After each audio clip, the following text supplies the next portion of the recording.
Time to talk Clemson Tigers football before the ACC championship on the Our Lads Football Network. And that means Phil Kornblut is joining us from South Carolina Sports Talk. And that's the South Carolina Sports Talk Network. You can find him at Sports Talk SC. How's it going, Phil? Good morning. Good morning. How are you? I'm doing good, Phil. So the Clemson Tigers, by the way, just move your phone, your head's being cut off just a little bit. Oh, so okay. Probably adjust your camera accordingly. All right, hang on just a second. And how is that? That's better. As long as you're in that position, that's good. Yeah. So Clemson was found a way to play in the ACC championship game after Miami was upset by Syracuse, and now Clemson has a shot. We all know that if SMU loses, they still have a shot, but Clemson knows they don't. This is it. It's win the ACC championship, or you are not going to the playoffs. The talent's there. I don't think there's any question about that. How do you think the team is feeling right now after a reprieve from losing the game against South Carolina? Yeah, relieved. Relieved. Dabo Swinney went into the press conference after the South Carolina game, and Miami was up 21-0, and he really thought that they were done as far as any hopes of playing in the ACC championship game, and he was already starting to think about what bowl game they might be going to. Then, of course, things changed as that press conference went on. He started getting text messages, and then by the time he got home, Syracuse had rallied and put Clemson in the ACC championship game. He said if they end up winning the national championship, if they beat SMU, get into the playoffs, win it all, he's going to bring Fran Brown down to ride with him in the convertible in the national championship parade. I'm sure he will. A lot of wishful thinking there. But, yeah, they're just – the South Carolina loss stung tremendously. Of course it does. It's the rivalry game, and that always hurts. But this is Clemson, and good fortune seems to shine on the Tigers. And what is really interesting here in our state is, South Carolina, the center of controversy from the standpoint of the committee and being put where they are 14th, thus putting them in a position where they can't make the playoffs. Yet they had this sensational November. They go and beat their in-state rival on the road as an underdog. And it is Clemson that has the chance to make the playoffs, and South Carolina does not. It is Clemson that, if they make the playoffs, will only have to win 2 games to be in the national championship game, and not South Carolina. So for the Gamecocks, while they are ecstatic over beating Clemson and they are the state champions and they are letting everybody know that, they won't say it, but that's a bitter pill to swallow. To know that they did so much and had such a great year and beat so many great teams and beat Clemson. Yep. And they're on the outside and they're rivals. And, let's face it, whether you earn your way into the playoffs, and you do earn your way, there was no backdoor here. Clemson did go 7-1. They got help, and they needed help. But, man, if you make the playoffs, especially if you're one of the 4 who get a bye, which Clemson would be if they win Saturday night, I mean, you're going to have weeks of free publicity from ESPN, ABC, as they constantly promo the bowl games with the quarterfinal games over and over and over again. And that's, you can't buy that kind of publicity from a recruiting standpoint. So it's a loss for Clemson, but it's a win for Clemson, especially if they can take advantage of it on Saturday night.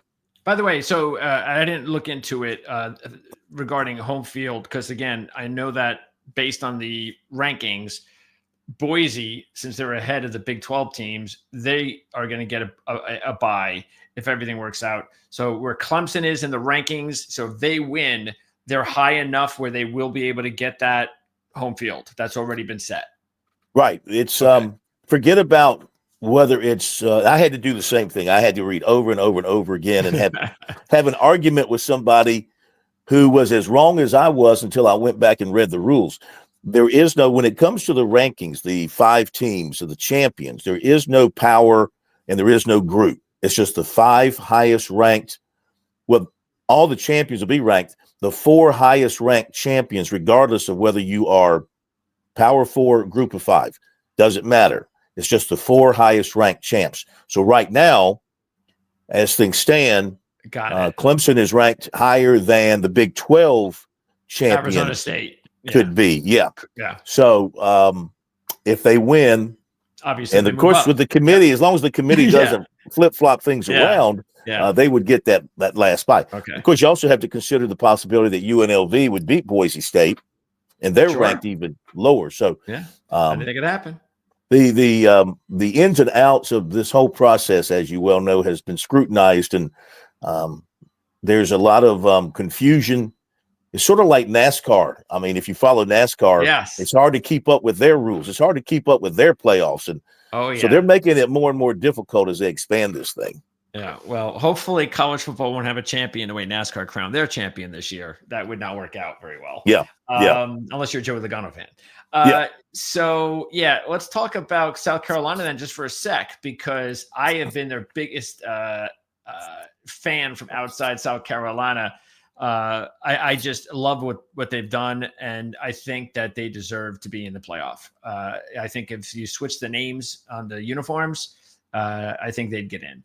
But Alabama's Alabama. And they could say what they want about, well, Alabama beat South Carolina, because I'm sure that's the excuse they would give. All right. So you're telling me that South Carolina not only has to go to Alabama and beat them, but just because of a simple 2-point conversion, 1 2-point conversion, that makes Alabama better than South Carolina, considering South Carolina is the hottest team out of those 3 SEC teams. So I think it's wrong. But again, this is what we talked about last year, when a lot of people were saying things like, well, you're still going to be arguing who that 12th and 13th team is. Those arguments are still going to come up. And my reaction to that was, well, if you're the 12th or 13th team and you can't get in, then you really shouldn't have anything to argue about. And that's pretty much, I said it myself, and that's pretty much where it stands. I still think it's wrong, but I think South Carolina is the team that kind of got the shaft. Well, part of the problem is, and what's led to so much discussion, is we don't know what the committee's looking at, really. There's a list of things that they say they consider, but we don't know what they're looking at. But you have to consider this, and this is the bottom line: is 13 humans in that room. You got 6 former or current ADs. You got 4 former head football coaches. You got 2 former NFL players, and you got a former sports writer. That's the 13, and they all have their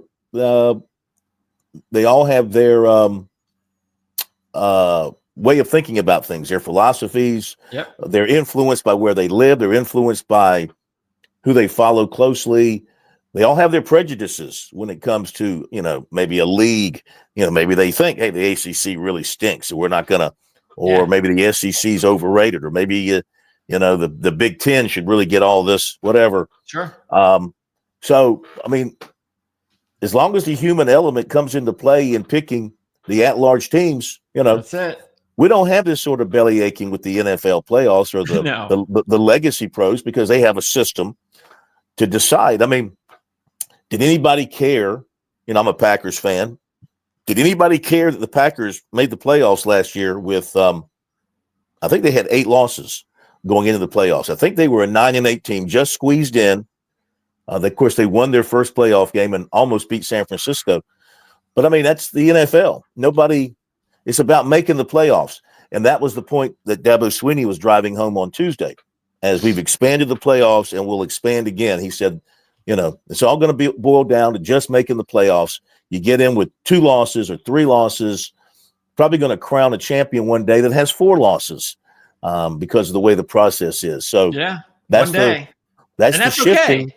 And that's all right. Well, I mean, if it's about, a buddy of mine who used to be a co-host, was a very smart gentleman, and he said, talking about the NCAA tournament, basketball tournament back in the day, and he said, when you get to the tournament, it's not about crowning the best team in college basketball. It's about crowning the best team in that tournament. Yeah, well, yeah. And that's what we're That's what we're about getting to do to now. in college football. It's not about the best team for the entire season. Nope. It's going to be the best 12, the best team that comes out of these 12 who are in the postseason. Now, you have to supposedly have a superior regular season to get into the playoffs, but as we can see, you don't have to have a superior regular season. No, apparently not. By the way, the one thing that also, and we're going to move on to Clemson talk, the one thing that really bothered me was hearing the commissioner say, well, there's nothing that any of the teams that are not playing can do based on their metrics. There's nothing that, so there's nothing South Carolina can do to get higher based on their metrics with other things going on. That initially made me think, wait a second. So if Clemson beats SMU and wins the ACC, that can't help South Carolina? That is already a red flag to me. That he's already saying no metrics can change. Well, how can the metrics not change if South Carolina beats an ACC champion? How is that not relevant? It's mind-boggling. It's mind-boggling that he would even come out and say that, number one. Yes. And it always bothers me, too.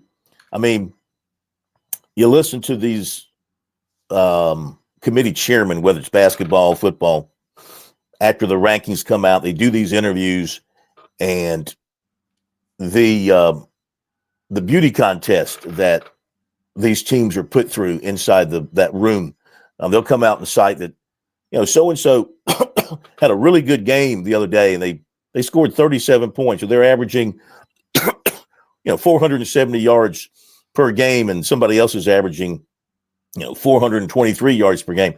I mean, it's about how they look to the committee as far as how the statistics read or how they might have played in a particular game. It just strength of schedule. I'm so sick of hearing strength of schedule.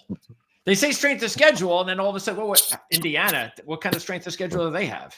Right. But I mean, if you're going to have a national tournament, I don't know how you penalize a team for playing the schedule that they have to play within their league. I mean, Clemson had a terrible schedule. They didn't play anybody in the ACC this year. They didn't play SMU in the regular season. They didn't play Syracuse. They didn't I'll make it easy for you. The ACC has 17 teams. 13 are going to make a bowl. Clemson played the 4 that will not make a bowl. 4 of their 8 did not make a bowl. And the rest weren't any. They didn't play a single. Excuse me. They didn't play a single ACC team that was ranked when they played them. Pittsburgh was ranked at one time. By the time Clemson got to them, they were on the slide. Their quarterback was out. Yes. Clemson played them up there. They pulled it out at the very end. They played Georgia to open the season. They played South Carolina to end the season, and they lost both of those games. They lost to Louisville, which I think now is ranked, has slipped back in the rankings.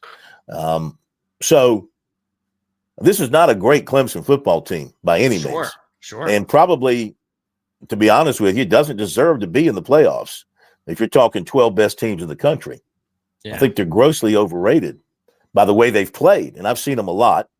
By the way they've played, now they have had some injuries. They are getting healthy now. They've got their offensive line back together. Okay. So that will help them. That was an issue there for about 2 or 3 weeks. Left side of their offensive line was hurt, but they've got those guys back playing again. But Moffitt is dealing with a shoulder injury, so they're very limited, I think, in how they can use him. If you watch him run, he doesn't think he's protecting, a shoulder. You watch him. They did find something in the down the field passing game against South Carolina because the Gamecocks play a lot of man, and those receivers came up big for him. Made a lot of terrific catches against South Carolina. So that was a positive. And their defense, teams have found holes in this defense, which was supposed to be so good. Even the Citadel rushed for 288 yards against them. And South Carolina did what they did with Lenore Sellers. That was very, very poor tackling on Clemson's part, obviously, against Sellers. I don't know if they really knew what they were trying to tackle there, but they did not do a good job of grasping him and holding him and getting him on the ground. They're going to be facing another mobile quarterback Saturday, not somebody nearly as big or as physical as Sellers, but a guy with a lot of speed.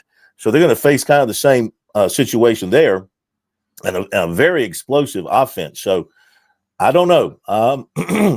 I think, Clemson has gotten themselves to this point. They won the games that were presented to them in their league, and they got a break the last weekend of the regular season, and here they are with a chance to get in the playoffs. So, but I don't think they're that good of a football team, to be honest with you, based on how they've played to this point. And Chris, you look around, so there's so much talent on the team, or at least on paper. So out of all the talent I see on this team, and I'm talking about, just on defense, you got Peter Woods, TJ Parker, you got Barrett Carter, Wade Woodaz, RJ Mickens. I can even add in Sammy Brown, of course. And then you got Barnes on offense. You got the quarterback. You got the three linemen, Tate, Parks, and Miller. You mentioned the running back. You got Antonio Williams at receiver. You got Wesco, TJ Moore. You got Brenningstool at tight end. There's a lot of talent on this team. So does that mean that some of these guys are overrated, or they just don't play well together? It's a good question. Those are not being coached well. Those are all individually very talented players. There's no question about it. And it's beyond me to figure out, why it is the way it is for them. They beat up on the weaker kids. I like to use that. Yes. They beat up on the weaker kids on their schedule. So it really inflated their numbers. But again, you go back and look what they did against Georgia, and Georgia's defense just shut them down. Yeah. You go back and look at what they did against South Carolina, and that was a low-scoring game.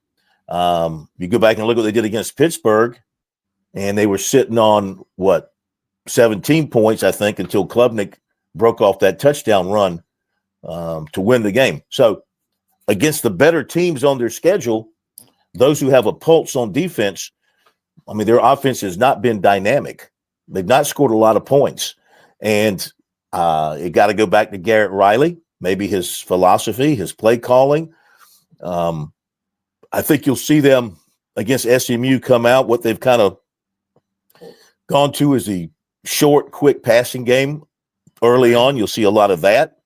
But they did take their shots down the field against South Carolina. I don't know what kind of defense SMU favors. I know their defense is giving up less than 20 points a game. So they're good on defense. I think they're pretty tough up front. They can put pressure on the quarterback. But now with Klubnik, he does have that extra weapon of his legs, and he scored 2 touchdowns against South Carolina, scored that touchdown against Pittsburgh. He can turn it loose and run as well. So if you're Pittsburgh, if you're SMU, you have to be cognizant of that point as well, that he is a danger with his legs. But Clemson just have holes in their team. All 3 phases. Their special teams, they've allowed 7 block kicks, 7 blocked kicking attempts. That's not punts. That's field goals and extra points. Wow. And their punting is, average, nothing special. Just go for 2 then. They think they fixed the problem. It was a blocking scheme on the left side, and they've moved some people around and tried something. But my goodness, 7? That's got to be a world record. That's crazy. So they have holes. They have holes. But you cited the talent. I think they're a ticking time bomb that can go off at any time. Yeah, if they put it all together, they got too much talent. Yeah. They have yet, I don't think, against a quality opponent, they have not played a full, complete quality game. Maybe it's going to happen Saturday night against SMU. If that's the case, you could see an outstanding football. You're probably going to see a close ball game either way. Either way, yeah. You might see Clemson pull this thing out. Yeah, taking a look at some of those stats. So Clemson, 5th in turnover margin, So there you go. There's some underlying stats that helps out a team that may have some issues offensively. 14 plus 14. SMU's got the 4th ranked rushing defense in the country, but Clemson's actually 28th rushing offense. But that's, again, maybe with more of a healthy Maffa. But SMU's got 85th ranked passing defense. So they excel against the run, but not so much against the pass. Clemson's 16th ranked pass offense. How surprised are you that, because from what you're saying, how surprised are you that Clemson actually statistically has pretty good numbers? But again, you're saying a lot of that is against poor teams. Yeah, go back and look at their numbers and their schedule as they went through it. I mean, look, they at home against Virginia, and Virginia's not a good football team. They're not going to a bowl game. They were tied at halftime, I believe. They had to have a big, I'm just trying to remember, 3rd or 4th quarter to put that game away. Virginia Tech, not a good football team. And, I mean, for the longest time, Clemson didn't have a touchdown in that game. And they gave up a blocked field goal that was returned for a touchdown. They struggled in that game. Louisville came to Clemson and ran up and down the field on them with that freshman running back, Brown. Who was sensational. He had 100 and, just off my memory, he had like 180 yards against him, I think, up and down the field. And SMU has a good one, that Brashard Smith kid. Oh, yeah. Well, they know him from Miami. He went 80 yards against Clemson last year when he was at Miami, so they know him well. Okay. So I'm just saying, I'm going from observation. I'm not going from stats, that's or what we're here for. Sure. I've seen them now 7 times in person. So yeah, they just don't strike me as being a real good football team. Okay. Too many holes, and they don't play consistently well. And I mean, I know you mentioned the turnovers, and they have done a relatively good job, but Klubnik is still a hold your breath guy, and he made a bad decision against South Carolina. They got a chance to win that game, or at least go to overtime. They did. You know, they come right down the field, and they're deep in South Carolina territory, and he rolls to his right, throws it back a little bit across his body, throws it behind Maffa, ball is tipped, and it's picked. Yeah. And that's your ball game. So up until then, he had actually had a very good game. He'd hit deep balls. He'd run for 2 scores. So he made that one mistake, but it was a killer, and it took away from a really good performance. You know, he doesn't make that mistake. They go ahead and score a touchdown, which they might have, or kick a field goal, go to overtime. I mean, and win. We're talking more Klubnik than we are Sellers. But even though Sellers was still and we're also talking about them winning the big game. Winning the big game, yeah. So, but what happened. You have to live with it. Yeah. But at least that positives, if you're looking at it from Clemson's point of view, and again, like we said, they're talented. They can put it all together. And maybe what happened in the South Carolina game was them coming this close to putting it all together. And maybe another game is exactly what they need to put it all together. Or they're just going to go out and do what they've done all season. SMU is a better team, and there you go. So I can see it both ways. Again, I think that's why it's important to have people who have actually watched the team as much as you have, because most of us have only seen teams that are not our favorite teams a couple times.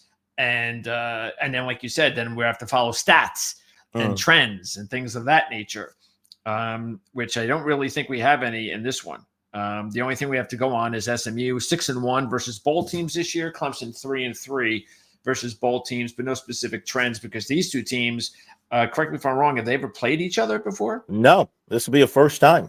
Yeah. So be a first time. And listen, you got to Rhett Lashley obviously has come up through the ranks and built his reputation as an offensive guru. You got 2 guys really when they were, well, one is still an assistant coach, but I mean, they really, you know, over the last few years, you heard a lot about Garrett Riley. You heard a lot about Rhett Lashley and their offensive genius and who they worked with. And I mean, you know, Clemson's paying Garrett Riley $2 million a year, but I don't think they're getting their money back from that. I don't think they're getting. No, I don't see it. I don't see the genius. I don't see Yeah. the innovation. I don't see what they thought they were getting to this point. I mean, his first year was really a kind of a complete bust, and this year has been so better. Again, against the better teams, Yeah. they don't really show it. So, what about the youth on the team? Because as we can see here on the depth chart, as I mentioned before, I've mentioned both Wesco and Moore, and they're both freshmen, true freshmen. Throw in the fact that you also have Antonio Williams as a sophomore, redshirt sophomore, and that's a lot of youth to look at.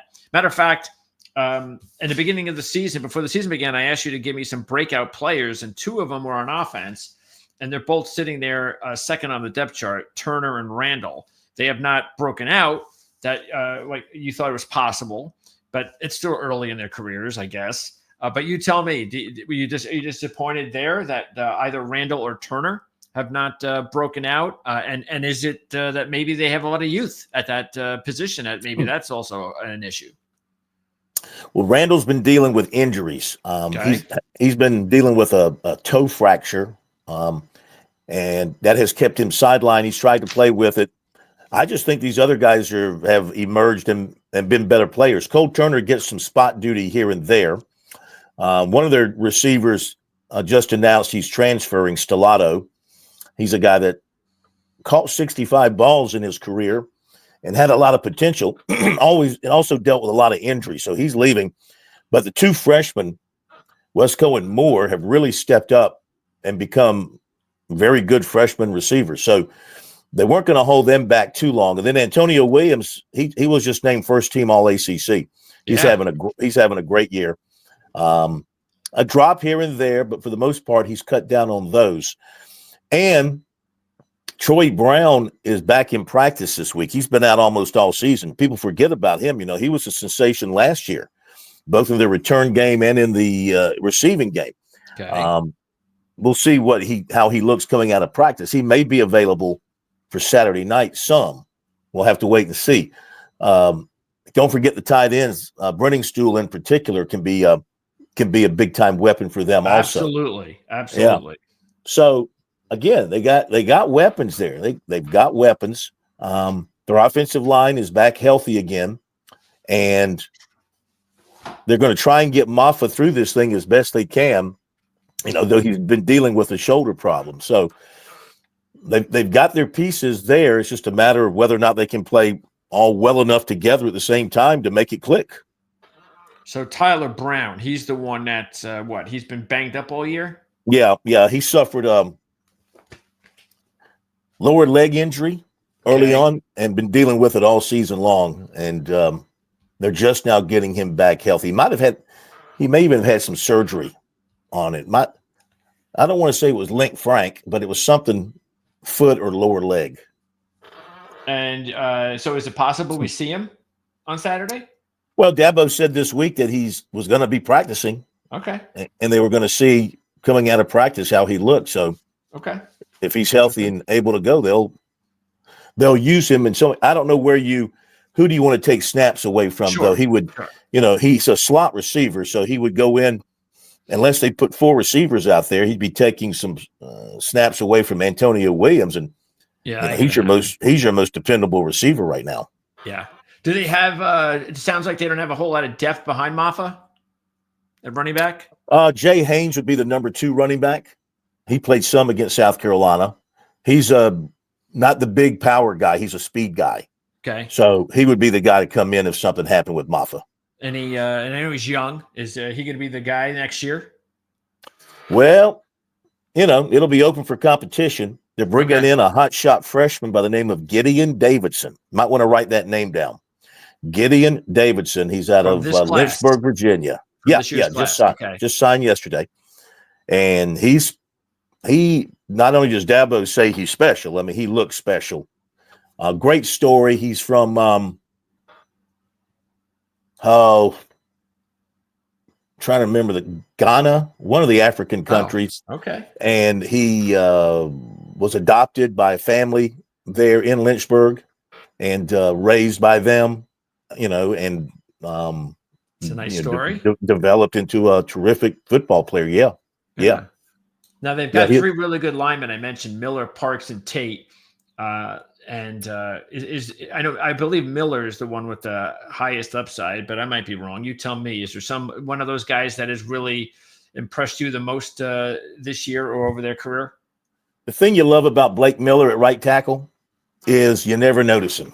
Yeah, that always helps. Yeah, you never notice him. And he just plays and he plays and he plays and he does his job. He's good. Yeah, he protects the blind side pretty well.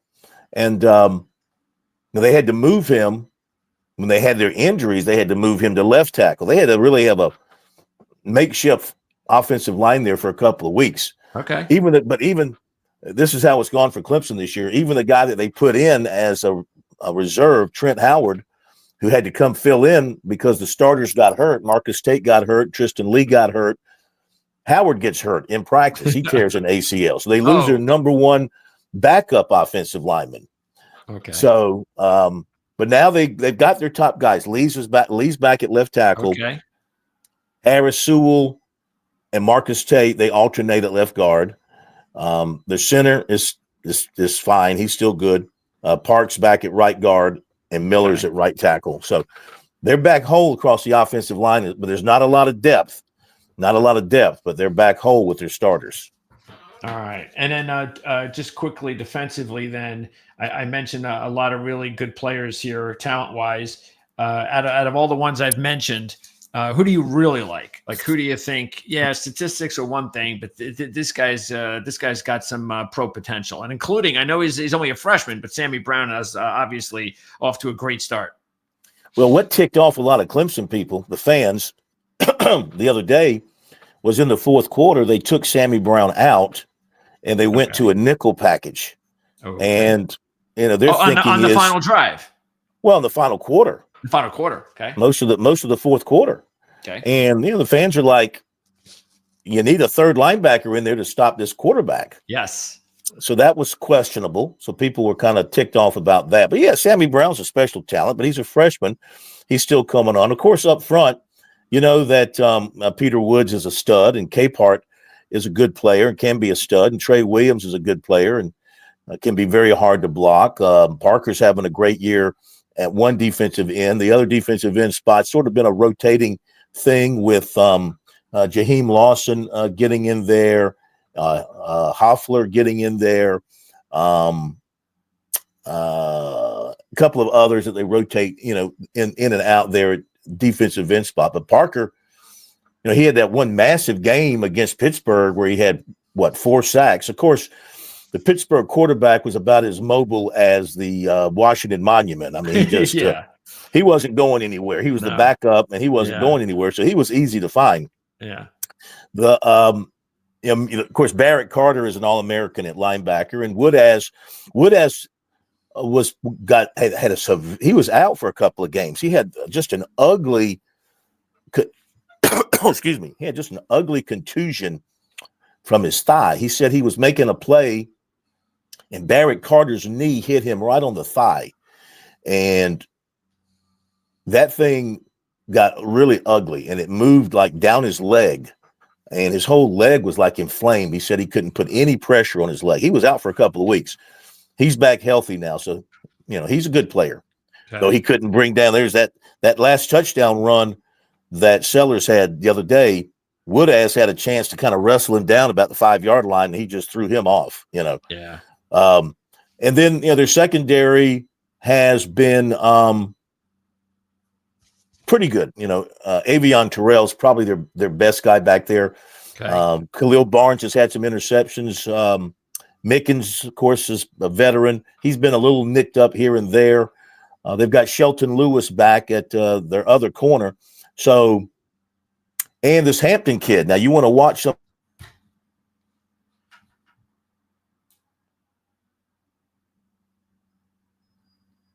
He would be a guy to know about in the future with their secondary. They really like him. I lost you there for about 10 seconds.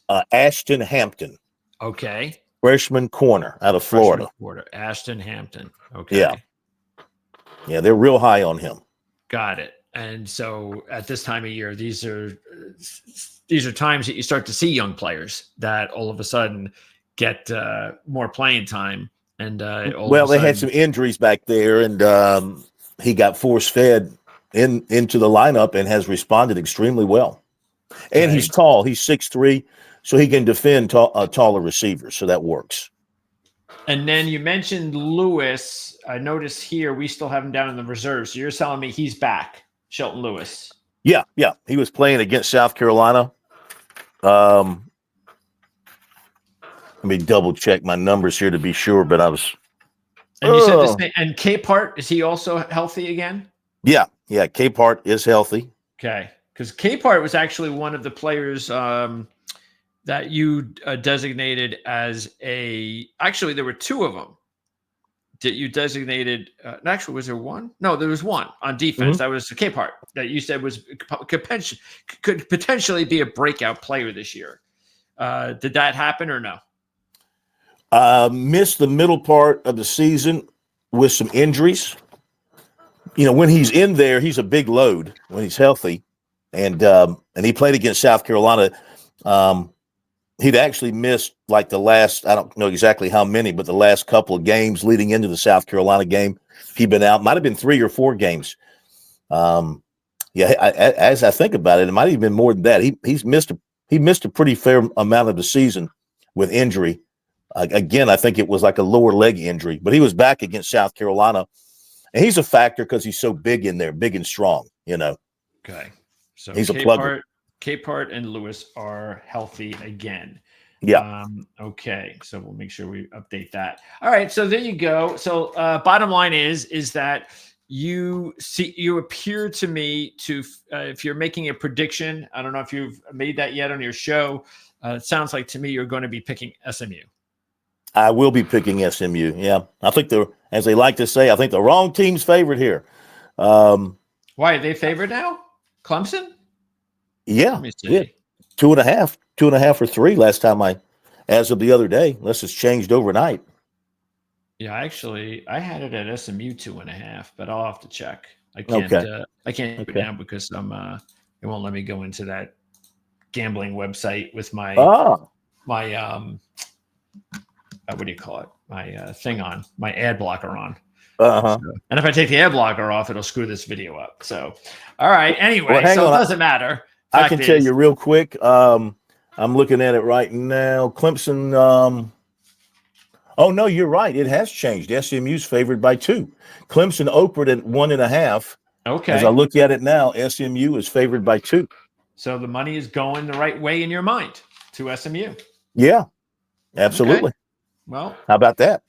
All right. Well, we'll see. I guess I know which way I guess I'll put my money on. I'll be rooting for Clemson, but money is really. It's not where your heart is. You got plenty of it. Don't where your worry brain about is. Yeah. You won't lose sleep over 10 grand here or there. What's 10 grand here or there? Yeah. I have a new partner on a handicapping channel. His name is Jim Feist, and Jim had this. I know that name. Yeah, this illustrious. You would. You're in the age range because a lot of people who were older back in the the 80s and the 90s. He was the man. He was the gambling man. He used to be on the USA Network. Yeah. And we have a new channel that we're starting called ProLine TV, and so he's the one that you can make those remarks about. Yeah, 10,000 here, 10,000 there, no problem. With me, it's like it's $10 here, $10 there. It's monopoly money to those guys. Yeah, it's monopoly. Absolutely. All right. Well, Phil, I appreciate it. And hey, if Clemson finds a way to win, which is entirely possible, if they break out and it looks like, hey, maybe Clemson's got something here, then hopefully we'll be able to do this again. You got it. Just let me know. Thanks, Phil. Thank you, pal.